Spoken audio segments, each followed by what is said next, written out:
la grande team qui m'a reçu du côté de Johannesburg. Total respect à Eric Tella. Donc, bien des bonnes choses à toi. Et puis, encore une fois, total respect. Donc, on a Jimmy Belao, donc Wallet Magic. Bien des bonnes choses à Didon Koi, toujours en Afrique du Sud. DJ Cheribo, Kin Malebo. Donc, je ne t'ai pas oublié. Et puis, nous allons donc retenir cette maison. C'est la maison WS Production avec les docteurs Papi Salomo et les docteurs Bertin Simba.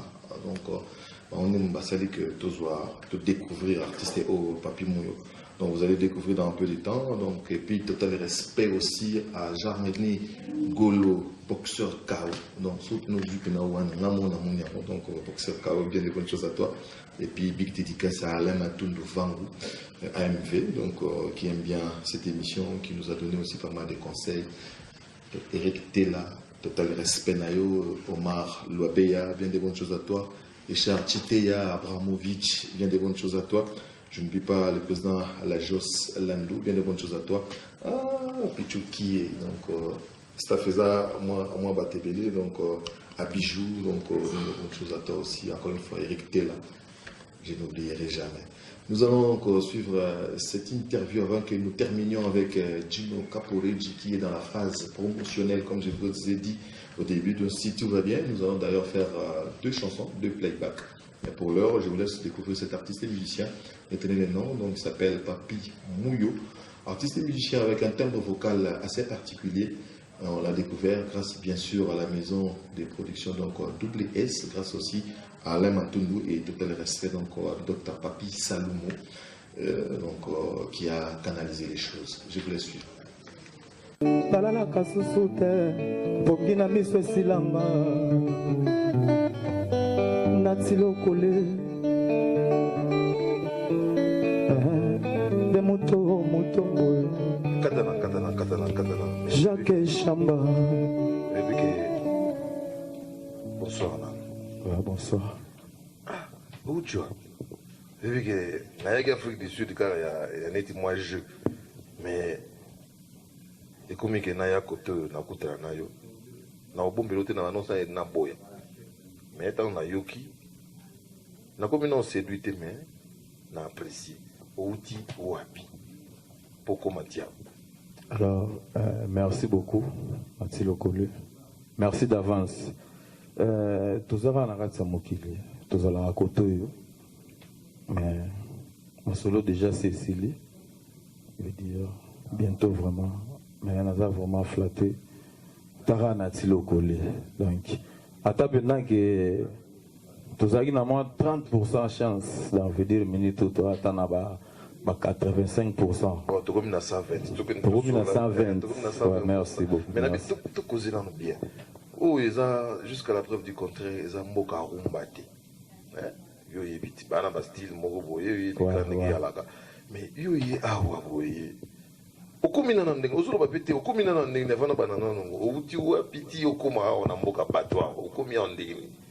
Ozali wa. Bon, on a un Congolais de nature, donc père Congo. Au Congo. Oui. Ouais, mais ce qu'on a dit. Il y a un mouvement dans bon, des passages, mais tous les cas. Oui. Tous les cas, les gars. Oyembana banani. Ils ont quoi c'est fait. Oyembana banani, bonani, tout le monde est militaire, oyo masuwa na ngai. Il m'a rappelé na ensemble. Pour te dire que maman va colo banini jusqu'à la preuve du contraire. Tiens, on te produisera biso. Ouais, ça c'est vrai. Mais ce côté, ça fait combien d'années déjà Zalia? Bon, on a 3 ans. On a 3 ans à Katia Sid. Donc, on a Sid. Baébi vraiment. Baébi bien, on a Sid. Surtout, il y a des gens qui ouais, on a bien Balamon. Et là, on a Baoloba Souté, Baébi, non, on a. Tout ça, on a un côté. Album Ebima déjà.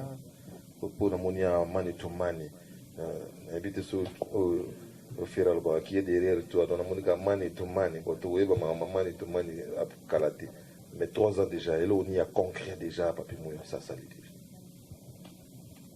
Bon, par rapport à la musique, mon artiste c'est à Evre, ils ont malobaté. Voilà. Ouais, par rapport à Evre, il y a Moussala, on est là où on a réalisé déjà Evre. parce que dans la série clip et tu vas bientôt vraiment donc tout peut ça sous date c'était mais very soon au Banglais Baloba donc bientôt vraiment ouais Kalaté. Oui, Kalaté, mais pourquoi Mani to Mani? Musicien, ils ont rappelé la télé, ils ont dit que Moutana Simana et puis pensant comment Mani to Mani, ils ont dit pourquoi ça? Bon, Mani to Mani, on a dit que tout ça va faire pour nous faire un gochu. Bon, sans gochu, m'a plein. Là. Il faut te comprendre, il y a ce ouais, donc sans gochu, m'a plein. Alors, veut dire, nous avons basali, mais il y a des salaires dans mon kilia là. Il y a des toko kuta na gaja amani to Mani. Moi, bah, fit tes alliés.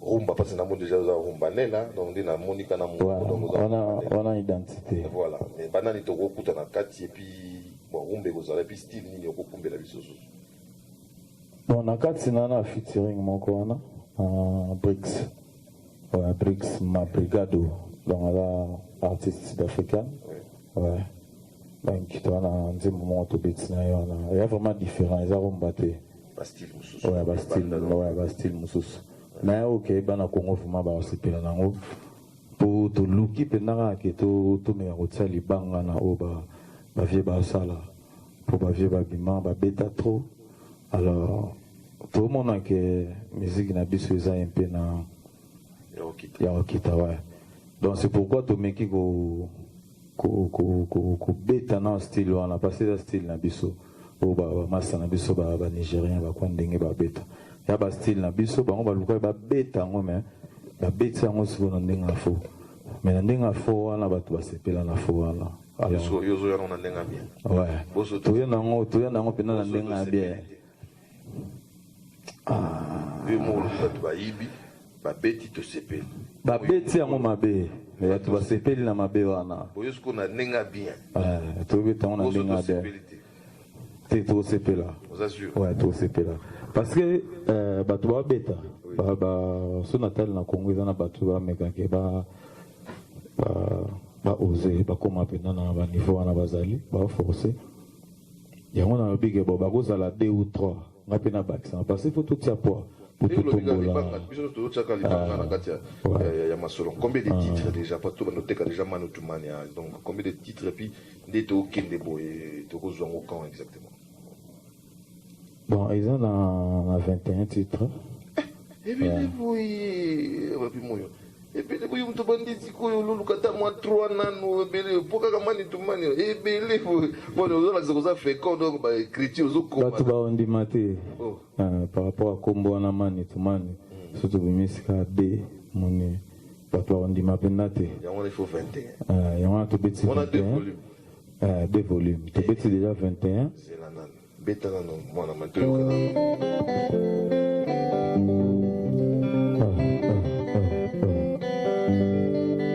I wanna see you tomorrow. Baby, I wanna touch you tomorrow.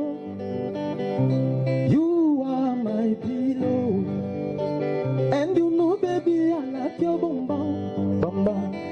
I wanna see you tomorrow. Baby, I wanna touch you tomorrow. You are my pillow. And you know, baby, I like your bum bum. Toka na loga masuleza na chantier. Na okia ngope moi vrai moi faux moi bon et où melana na matoi pour ça osko petit na brix yango. Ouais, azar na katsa chan azali. Donc, ce que tu écoutes la langue combien? Donc, anglais zali. Ouais. Déjà, lingala zali. Lingala. La langue musu déjà sous. Lingala zali, Zulu pe zali. Zulu. On est pas intimidé. Ouais, Zulu pe zali. Biso to ba fanatique rumba. Biso na ba na mai to tala yo. To yo ka sumo lo moko pesa biso posa na mo. Vous comprenez? Pour tout tes albums, Mani to Mani. Ouais. Tout tes canons, tout tes moi le moi ça biso vrai. Et la bête le kono. Ouais. Dodo solo papa na jokana. Aigle Royal, Papi Salomon, Jacques Chamba,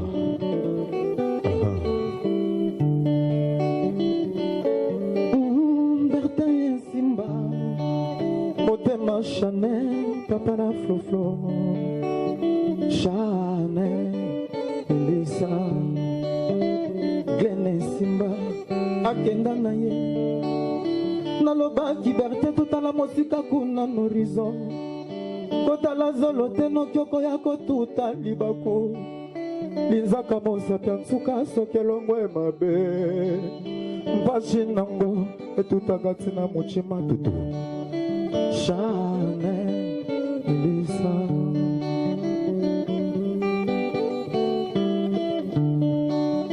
yoli mwenga lokola avion ya Malaisie Américain bakota likambango ba chinois baluka si lilo solution emonana te ekomi obangisa ngai evike yo evike bandeko bato wana bavio ekenda wana babiki tamoso bakosepela te yo koti yango na nzembo papi moyo evike nayebi so na olobani mpona bato babungisa bandeko na avion wana Malaisie ti lelo pe rien bon paix à leur âme donc ils ont marre ça parce que moi mo kam to komito ozo benga kini ozo benga ezane lo ba vraiment vérité ouais o bengi kini trop et banzembe ezali et c'est docteur non lenga émission yango donc ouais donc Mani vraiment assuré il a penaté que histoire donc Mani déjà c'est l'ambamaki seconde to servir clip déjà donc ça clip déjà mambo ça va dans zone et ça la biso vrai bien mais banani baza si mon poste mon beti biso lisola mona mayo na sud-africain mais côté sima banani ba congolais kaka to zupe non tout a été fait ici en Afrique du Sud ouais to salinda en Afrique du Sud ndambu na Thaïlande sika moyen noko ouais to na lukama ba petite mon boya moi ba la couleur est différente. Thaïlande est danger va petit musique. Donc il est Thaïlande aussi. Ok donc dans l'avocat c'est à Double S Production. On comprend donc. Ouais. Vraiment Makambo encore une fois merci et puis bonne chance. Donc merci beaucoup. La section musique c'est la grande vitrine. Donc Sotoye parce que tu comprends que talent est ali. Et puis la continuation, il y a Rumba congolaise, tout le monde qui est incarné par eux. Merci. Mais pas dans maïna au pays si ma babeti ba congolais, tout le qui n'a pas sud-africain. Si mais là tu vas congolais. Congolais là. Ouais, nios pena donc qui va congolais. Mouvement na yo, tout ba na maïka ya accompagnement. Bana mai, ouais, on va s'accompagner, ouais. Alors, Kitoko, encore une fois, bonne chance. Merci beaucoup. Merci donc à Dr Papi Salomon, total respect. Donc, Nayo, on a vu on a hôtel parce que papier rien, mais n'est-ce pas bien donc, on va servir des cadres. Nous sommes à Djoubé qui va y comme hôtel, on a bien aussi. Si on va faire ça, staff, on peut tout les canabis, ça va bien. On a vu que nous avons des escalades. Le petit Jésus. Didier Chombo. L'escalade. Donc, dans South Africa, donc, Hervé Mouyo, Dadou Mouyo, les New Yorkais, il va dans la States, Goretinda ya mami na Californie, mami toi la motato, Jacques Chamba. Donc, Nicolas Salomon. Ouais. Nicolas Salomon, c'est qu'on a nuance. Et puis que tu roules que l'eau mot bouille. Doudou Solo Papa na Jokana Enzombo. Enzombo. Ouais.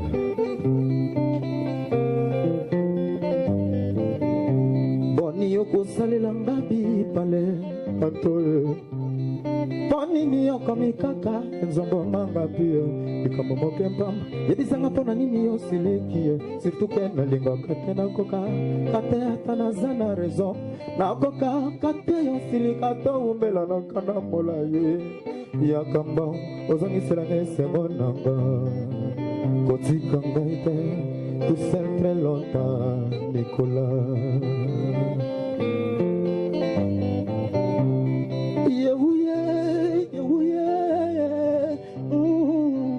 Nicolas Salomon,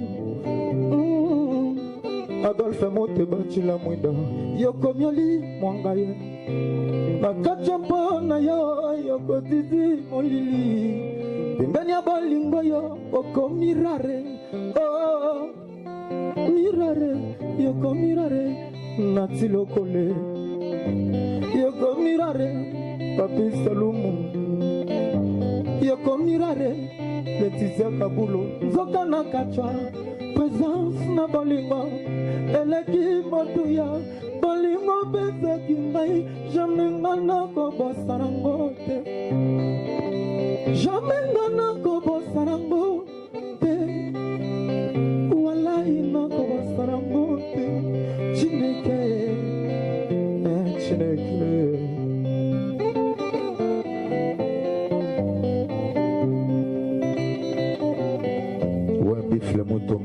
Merci. Je signale que c'est l'artiste Papi Mouyo. Donc nous allons suivre son clip qui a été réalisé avec des professionnels, mais en passant, donc nous remercions encore une fois le docteur Papi Salomon et docteur Bertin Simba, donc double S, et bien des bonnes choses aussi à Alain Matundu, Mike Bombito. J'étais pas oublié, donc qu'il m'a le beau toujours, et puis bien des bonnes choses dans les silencieux de Djobour, donc Julien Bala, Dédé Guéno, plein de bonnes manières, bien des bonnes choses à toi. Et encore une fois, donc nous saluons donc Kaye et Didier Mbouyi Badibanga, donc la famille Badibanga au niveau de l'Afrique du Sud, Didier Mbouyi au Yamaman Nelly, donc avec tous les enfants, bien des bonnes choses, donc à Jordan Seke, Yamaman Karine, Duichin Soukou, donc petite sœur propre. Et Jacques Chamba, à Bonima Ramba Pape, Bonima Sova Pape, donc bien des bonnes choses, donc à Jimmy Belao, donc portefeuille magique, Jimmy Belao, appelé Jima Samba, il y a Papa Simon, bien des bonnes choses à toi, et donc Kaska Sereka, donc tempête du désert, je t'ai pas oublié, je t'oublierai jamais, donc